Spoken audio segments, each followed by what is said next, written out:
Be the Talk, episode 257, featuring Gayle Kirschenbaum. Welcome to Be the Talk. We go behind the talk 7 days a week for tips and techniques to help you change the world. I'm Nathan Eckel, and a talker myself. I'm interviewing others who change the world with their talk. You can too, even if you've never given a talk before. Let's get started with today's show. We are live with Gayle Kirschenbaum. Gayle, are you ready to talk? I am ready to talk, Nathan. Gayle Kirschenbaum is an Emmy-winning filmmaker, TV producer, and writer, coach, and speaker. She's been called the Nora Ephron of documentaries. Look at Us Now, Mother is a personal documentary about the transformation of a highly charged mother-daughter relationship. Oh boy. Gayle Kirschenbaum, welcome to the talk. Thank you. Thank you for inviting me. Well, your talk is called No More Drama with Mama, and it is a classic tale of forgiveness and how to really use, in your case, as a director, using the lens to be able to humanize your mother and to be able to forgive your mother. You have 3 simple steps. I'm going to steal the thunder right now because we want to go beyond your talk, but you talked about understanding, reframing, and forgiving other people. No drama with mama. Please take us beyond the talk, Gayle. Okay, so should I kind of give a little background to your people? Sure. Sure. Okay, so I, like many other people, grew up with a challenging childhood with a challenging mother. I'm the youngest of 3. She had 2 sons, and I grew up hearing I was supposed to be Gary. She got Gayle. So, I would say women who lean on the narcissistic side are very challenged when they have a daughter that arrives.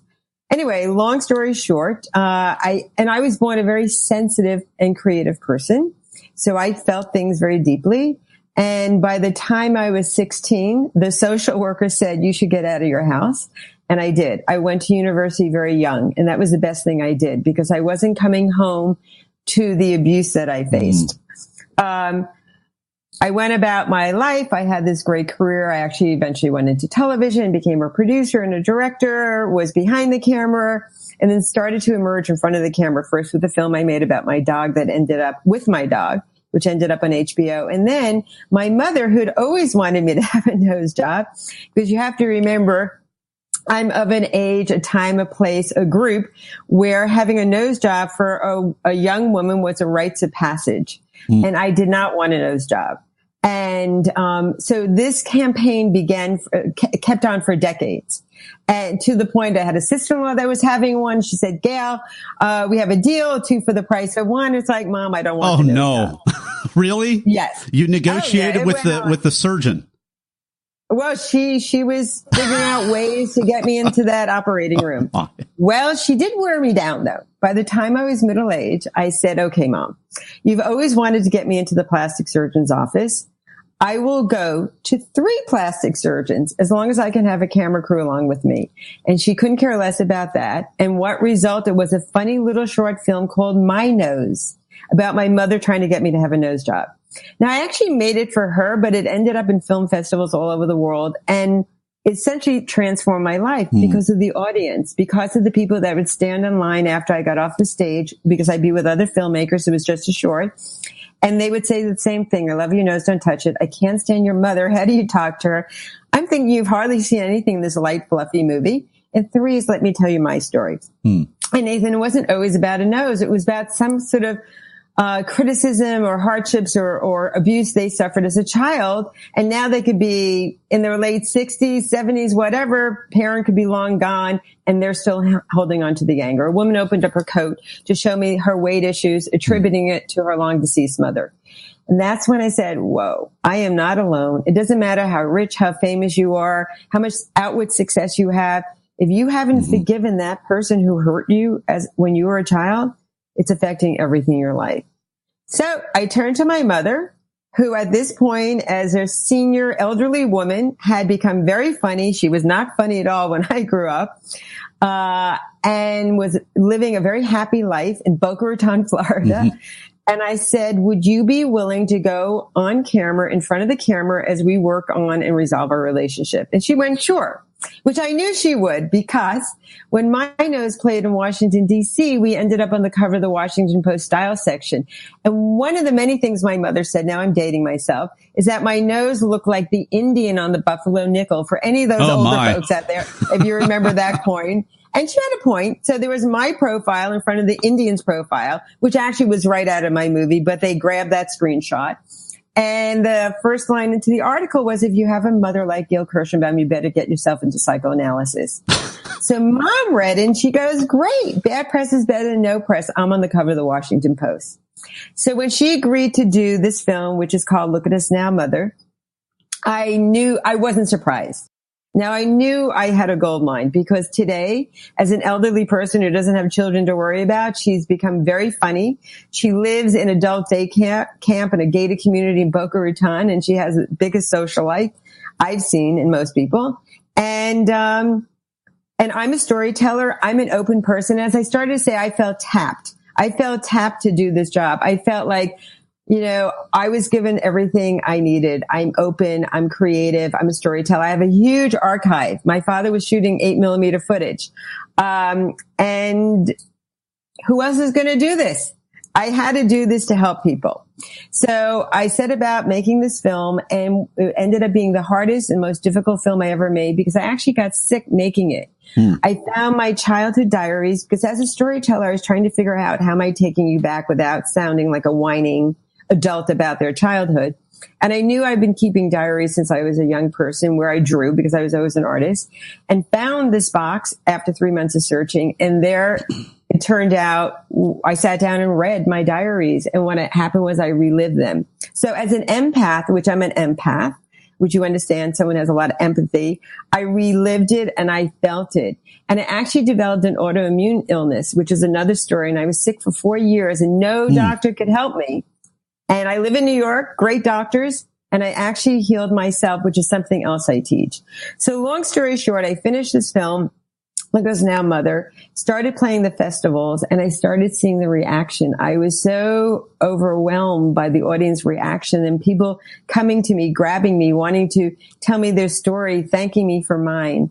And that led me to becoming an accidental therapist and becoming a teacher and a coach on forgiveness. I didn't go looking to do the TED Talk. A lot of people email me, how did you get it? How do you write the proposal? How do you pitch? I don't know. Someone came to me. I was very lucky for my film and the reaction to do it. So my mission now and the movement is called No More Drama with Mama, as is the name of the talk I did.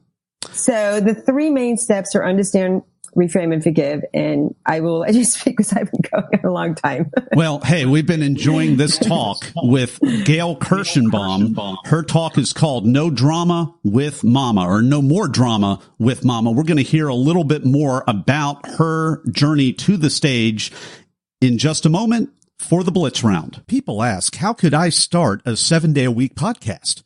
It's because of what I've learned from my mentors. Some of the best mentors in history aren't around anymore. They've left hours of one-on-one mentoring behind in their books. Each month at Classics on Tap, I record a new chapter from a classic business book to help you make a difference. Download your first chapter at classicsontap.com. And we're back with Gayle Kirschenbaum. It is time for the Blitz Round. I'm going to ask Gayle a couple of either-or questions related to the preparation and performance of her recent talk. Gayle, are you ready? I'm ready. All right. First off, were you invited to speak or did you apply? I was invited to speak. Are you a memorizer, an improviser, or a blender? I guess a blender. And you walk out on stage. Did you have nerves, or were you in the zone, or neither, or both? I would say I had nerves. My nerves were about the 15-minute cutoff. She said, if you go over, we stop shooting. And I was worried about that. Good words. Good words from the volunteer and the organizer side of things, for sure. Yeah. Especially to a producer. That you know what that means for sure. and a talker. Yeah. Okay. What's a tip, tool, or technique that helped you? Okay. So in crafting there was a book which I'm blanking on. It was a fantastic book. Do you know which book I'm talking about? If you said his name, I'd remember it. Chris Anderson, the head of TED, wrote an excellent book, which is this one, but there are many other great books as well. I don't even know if his book was out. I don't know when that came out, but I read somebody's book and I watched a lot of TED Talks. So it was about structuring it. And so once I got my structure down, I put it to memory. Practice makes perfect. You just have to go over and over and over again. For sure. And so don't remember the sentences, but the thoughts, each thought. This is the cut for time question. What was the most painful part of your talk that you had to cut out? Well, I actually forgot to say one line, which was a funny line, because I love humor, which was a funny line about my mother. I wasn't going to cut it out, but it was a funny line about my mother.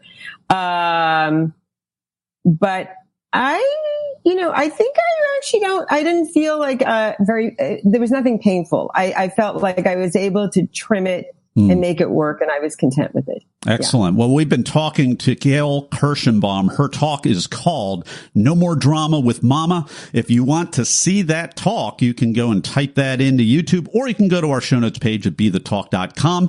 And while you're there, we want you to link to GayleKirschenbaum.com, because that's where you can go to find out where you can see all these great documentaries that Gayle has created. Gayle Kirschenbaum, GayleKirschenbaum.com. And we'll be right back with Gayle Kirschenbaum in just a moment for the 10-second final word of advice. Everyone wants to change the world, but not everyone knows the first step. Before you can change the world with your talk, it has to be selected. So grab the templates, timelines, and tools that I use to get my talk selected at BeTheTalk.com. And we're back with Gayle Kirschenbaum. What's the final word of advice for Talk Universe? It's about impact. What is it that you want to share, that you feel you want? What can you teach others? What have you learned that you are dying to teach others? That's the most important thing. And then go to your heart. Always go to your heart. Gayle Kirschenbaum, thank you so much for carving out time to come on the talk today and share your wisdom with Talk Universe. Thank you for inviting me. Thanks for listening to Be the Talk. For tips and resources to help you change the world, go to BeTheTalk.com. See you tomorrow.